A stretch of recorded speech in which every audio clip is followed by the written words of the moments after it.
is as organised as any major sport. What it isn't is a bit of a lark in the pub. With 20 different techniques available to secure a pinfall, it's brains as much as brawn that counts. The British Arm Wrestling Association, with the Sports World Council, have established a strict set of rules.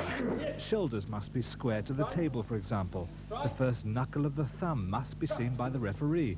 Elbows must be in the cup, with the other hand secured to a grip, and so on. Rules geared towards safety and regulation. The all-important IOC are impressed. It's a great sport. It's exciting. It's great. Very rewarding, you know. The spectators going away thinking that, God, it's a lot to it. There's so much in it. We didn't realize there was so much to it. So they still think it's that old conventional type arm wrestling, sitting down at a table, elbow down, but it's not. Special table design, you know, the rules, the regulations. It's absolutely incredible.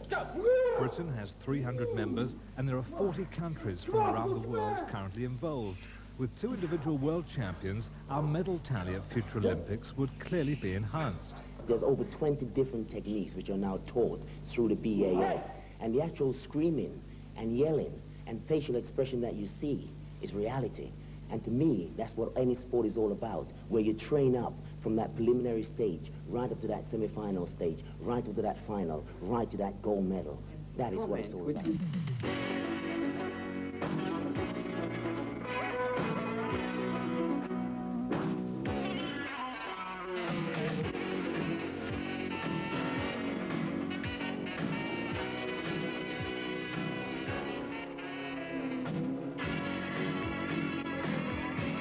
Strong-arm tactics are what's needed in this game.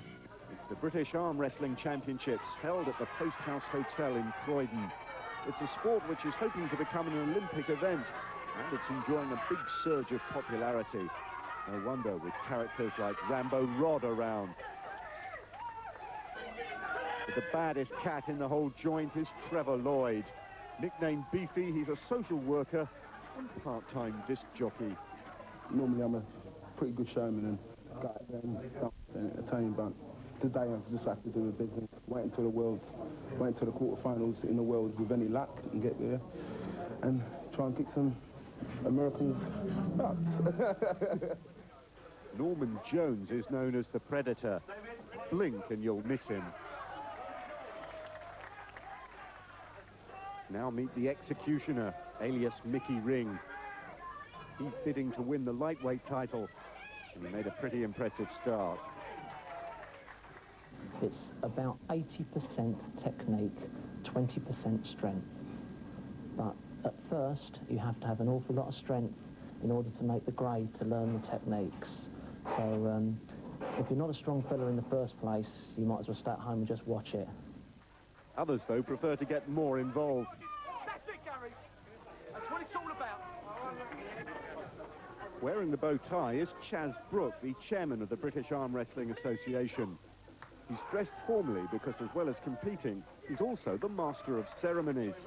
In case you wondered, there are rules, but not many. For instance, lift the elbow out the cup, that's a foul.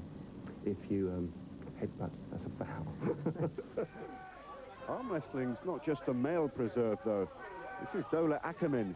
She's the women's world lightweight champion, and no one was good enough to stop her.